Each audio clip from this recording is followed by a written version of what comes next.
Hello dear students, welcome back to organised knowledge channel. और आज की जो वीडियो है उसमें डिस्कस करेंगे worksheet number 21 for class 9th। विषय विज्ञान है और ये वर्कशीट आपके लिए 25 अगस्त 2021 के लिए शेड्यूल की गई है। सो आज की जो वर्कशीट है बच्चों, उसमें हम चैप्टर 5 है जो हमारा जीवन की मौलिक इकाई, उसी को कंटिन्यू करते हुए कोशिका अंगक के बारे में पढ़ेंगे। सो वर्कशीट शुरू करने से पहले बेटा प्लीज़ चैनल को सब्सक्राइब कर दीजिए, बेल आइकन को प्रेस कर लो ताकि आपको आने वाली वीडियोस की नोटिफिकेशन वो समय से मिल जाए और समय से आप अपना होमवर्क जो है वो कंप्लीट कर सको। जिज्ञासा दीदी, जीव द्रव्य क्या होता है और एक कोशिका सभी जैविक क्रियाएं कैसे कर पाती है? तो ज्ञान, हम जानते हैं कि हर कोशिका के कम से कम 3 गुण या भाग जो है वो क्या होते हैं, अवश्य होते हैं। हमने लास्ट वर्कशीट में पढ़ा था बेटा कि कोशिका के 3 भाग होते हैं। कौन कौन से? सबसे पहला भाग है प्लाज्मा झिल्ली, दूसरा होता है केंद्रक और तीसरा होता है इसके अंदर पाया जाने वाला कोशिका द्रव्य। कोशिका में प्लाज्मा झिल्ली से घिरा हुआ एक तरल पदार्थ होता है जिसे कोशिका द्रव्य कहते हैं। तो जो ये पदार्थ है इसके अंदर का, अगर हम इसको ऐसे देखें तो ये जो अंदर का पदार्थ होगा ये सारा क्या है, ये सारा कोशिका द्रव्य है। क्लियर है? आप कोशिका में जो ये कोशिका द्रव्य होता है, कोशिका द्रव्य में केंद्रक के अलावा कई सूक्ष्म संरचनाएं होती हैं। यानी ये कोशिका है, इसके अंदर केंद्रक है। अब इसके अंदर केंद्रक के अलावा कोशिका के अंदर और छोटी छोटी क्या होती हैं, जो है संरचनाएं होती हैं, जिनको हम क्या कहते हैं, जिनको हम कोशिका अंगक कहते हैं। यूकैरियोटिक कोशिका में अंतद्रव्य जालिका, गाल्जी उपकरण, लाइसोसोम, प्लास्टिड, रसधानी तथा माइटोकॉन्ड्रिया ये मुख्य कोशिका अंगक हैं। क्लियर है? यूकैरियोटिक कोशिका कौन सी होती है? जिसके अंदर जो केंद्रक है वो सुस्पष्ट होता है और केंद्रक झिल्ली से घिरा हुआ होता है, वो यूकैरियोटिक कोशिका होती है। तो इसके अंदर ये जो है मुख्य कोशिका अंगक हैं। प्रत्येक कोशिका अंगक कोशिका में एक विशिष्ट जैविक क्रिया करता है। तो जो भी कोशिका अंगक है उसका अपना बच्चों एक अलग से कार्य है। वो हर एक कोशिका अंगक एक जैविक क्रिया करता है, जैसे ऊर्जा, प्रोटीन और लिपिड का निर्माण, भंडारण, अपशिष्ट निपटान आदि। तो हर एक कोशिका अंगक का अपना एक अलग से कार्य होता है। कोशिका द्रव्य और केंद्रक दोनों को मिलाकर जीव द्रव्य, उसे क्या कहते हैं बच्चों? जीव द्रव्य कहते हैं। तो आपको याद रखना है कि जीव द्रव्य क्या होगा। जीव द्रव्य कोशिका के अंदर जो द्रव्य है, यानी कोशिका द्रव्य और केंद्रक दोनों को मिलाकर जीव द्रव्य कहेंगे। ये कोशिका हो गई, ये इसकी बाहर की जो है जो प्लाज्मा झिल्ली हो गई, और ये अंदर का कोशिका का केंद्रक हो गया। अब इसके इस जो बाहर की झिल्ली है इसको छोड़ के बाकी जो अंदर का है ना, केंद्रक को मिला के भी इसको हम जीव द्रव्य कहेंगे, और केंद्रक को छोड़ के हम उसको कोशिका द्रव्य कहेंगे। दीदी, उपापचयी क्रियाएं क्या होती हैं? तो ये आपको करना है। तो देखिए, उपापचयी क्रिया क्या होती हैं? जीवों में जैविक क्रियाओं को करने के लिए कोशिका में विभिन्न प्रकार की रासायनिक क्रियाएं होती रहती हैं, जिनमें या तो कोई पदार्थ बनता है। तो जैसे कोई पदार्थ बनता है तो उदाहरण है जैसे प्रोटीन का निर्माण होता है, राइबोसोम के द्वारा प्रोटीन का निर्माण होता है, या विघटित होता है जैसे ग्लूकोज, जो हम खाना खाते हैं वो जो ग्लूकोज खाते हैं उससे ऊर्जा निकलती है। कोशिका में होने वाली सभी रासायनिक क्रियाएं क्या कहलाती हैं? उपापचयी क्रियाएं कहलाती हैं। तो कोशिका के अंदर जितनी भी क्रियाएं होती हैं वो सारी, जितनी भी रासायनिक क्रियाएं होती हैं वो सारी उपापचयी क्रियाएं कहलाती हैं। उदाहरण दे सकते हैं प्रोटीन का निर्माण या ग्लूकोज से ऊर्जा का बनना।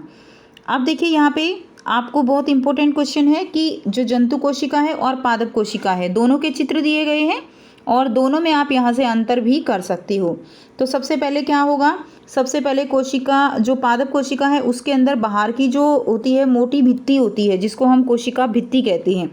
तो कोशिका भित्ति, उसके बाद अंदर की जो है वो कोशिका झिल्ली होती है। अब जंतु कोशिका के अंदर भी कोशिका झिल्ली होती है। उसके बाद देखिए नेक्स्ट है गाल्जी उपकरण। तो इस तरह से प्लेट जैसी संरचनाएं होती हैं, जैसे एक दूसरे के ऊपर प्लेट रख दी गई हो, तो इसको हम गाल्जी उपकरण कहते हैं। और ये संरचना जो है जंतु कोशिका में होती है, जिसको गाल्जी उपकरण कहा जाता है। अब देखिए उसके बाद जो पादप कोशिका है उसके अंदर हरित लवक यानी प्लास्टिड होते हैं, जिनके कारण प्रकाश संश्लेषण की क्रिया होती है।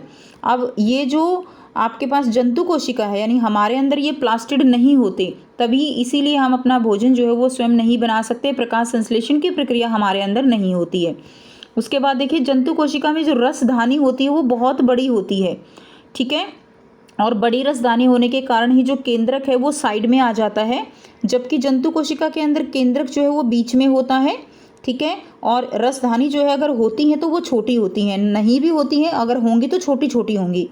उसके बाद माइटोकॉन्ड्रिया, जिसको हम ऊर्जा घर भी बोलते हैं, तो ये माइटोकॉन्ड्रिया दोनों में उपस्थित होंगे, जंतु कोशिका में भी और पादप कोशिका में भी।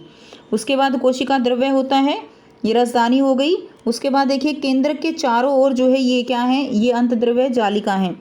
अंतद्रव्य जालिका जिसके ऊपर राइबोसोम उपस्थित होते हैं उनको खुरदरी अंतद्रव्य जालिका बोलते हैं, और जिसके ऊपर राइबोसोम उपस्थित नहीं होते उनको हम चिकनी अंतद्रव्य जालिका बोलते हैं। ठीक है, केंद्रक है, केंद्रक के अंदर केंद्रिका है, और ये क्या है, गाल्जी उपकरण है। तो ये हो गया कंप्लीट डिटेल बच्चों पादप कोशिका के बारे में, और साथ साथ हमने किया जंतु कोशिका के बारे में। जंतु कोशिका में भी चिकनी अंतद्रव्य जालिका होंगी और खुरदरी होंगी। खुरदरी कब कहलाएंगी, जब उनके ऊपर राइबोसोम उपस्थित होते हैं। कोशिका झिल्ली होगी, गाल्जी उपकरण, राइबोसोम, कोशिका द्रव्य, लाइसोसोम भी होता है।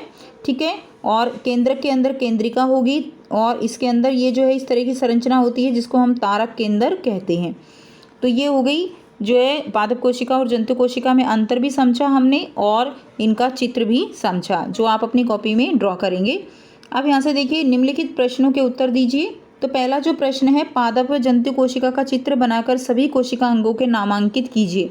तो बच्चों ये बहुत ही अच्छे तरीके से आपको दिया गया है, तो यही आपका क्वेश्चन नंबर 1 का आंसर हो जाएगा। यहाँ से आप इसके डायग्राम बनाएंगे और जितने भी कोशिका अंग हैं उनको दिखाएंगे। नेक्स्ट देखिए आगे 3 जो है प्रश्न आपको दिए गए हैं। उपापचयी क्रियाएं, पादप और जंतु कोशिका में अंतर बताना है, और कोशिका द्रव्य कहाँ स्थित होता है ये आपको लिखना है। सेकंड क्वेश्चन है, उपापचयी क्रियाएं क्या होती हैं, उदाहरण सहित लिखिए। तो जीवों में जैविक क्रियाओं को करने के लिए कोशिका में विभिन्न प्रकार की रासायनिक क्रियाएं होती रहती हैं, और कोशिका में होने वाली सभी रासायनिक क्रियाएं उपापचयी क्रियाएं कहलाती हैं। ठीक है, जैसे कि क्या होता है, प्रोटीन का निर्माण है, ग्लूकोज से ऊर्जा का बनना, तो ये क्या है, ये सभी उपापचयी क्रियाएं होती हैं। नेक्स्ट देखिए प्रश्न 3 है, पादप एवं जंतु कोशिका में अंतर स्पष्ट करना है। तो पादप कोशिकाओं में आप लिख सकते हो, इसमें कोशिका भित्ति होती है, लेकिन जंतु कोशिकाओं में कोशिका भित्ति नहीं होती है। पादप कोशिकाओं में क्लोरोप्लास्ट होता है, जिसको हम हरित लवक भी कहते हैं, लेकिन जंतु कोशिकाओं में नहीं होता।